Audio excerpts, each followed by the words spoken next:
Welcome to the Astrological Chronicle. I'm going to look at what's going on with the planets and see how it shows up in news headlines.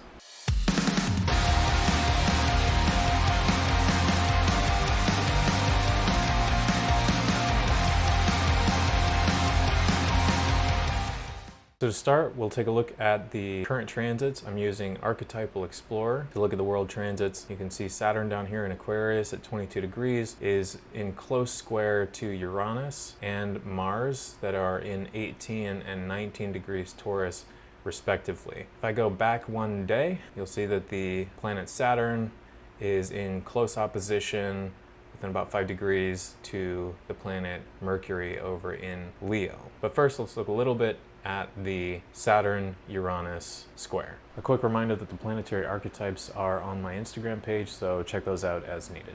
So today we have the Uranus-Saturn square that's been going on since about last year. This is notable for sudden disruptions or changes. That's Uranus archetype.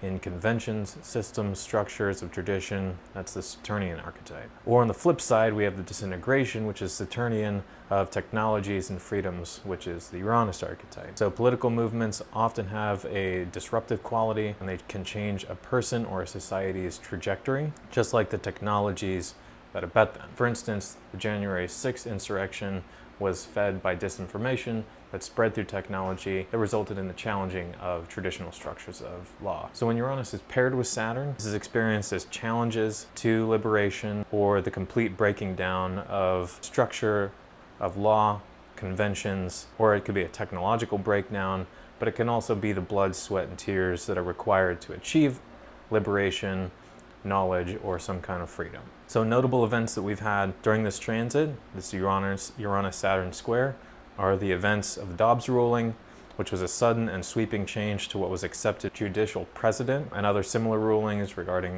gun control and the like. But on the flip side of that, we have recently the Uranus-like surprising victory for abortion rights in conservative Saturnian Kansas. We also have the appointment of Ketanji Brown Jackson, who is not only the first black woman on the Supreme Court, but is also the first public defender, which is a very Uranian trait. She comes to the court on the heels of 3 conservative appointees, both law and conservatism being Saturnian.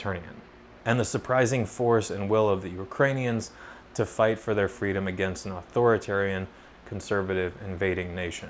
So yesterday was the last day that Mercury, the archetype of thinking, cognition, analysis, mental functioning, was opposite Saturn. That transit was about a week long, and the last transit square happened in June. So rigidity in thinking or conservative reaction or a narrow mindset could be some of the negative consequences of this transit. For example, on Sunday, an article appeared in the New York Times examining an Ohio law passed during the Saturn-Mercury square back in June that shortens the time for teachers to carry guns in the classroom to 24 hours. Such a short period of training concerns police groups and teachers' unions alike. The coverage of this is mercurial, writing about it. The criticism is Saturnian. The law itself is an example of narrow and reactionary thinking that is one of those Mercury-Saturn characteristics. Also, we have the recent visit to Taiwan by Nancy Pelosi for diplomatic purposes. That's a Uranian characteristic. She wanted to express support for the island nation's freedom against authoritarian China. However, that visit resulted in Chinese military posturing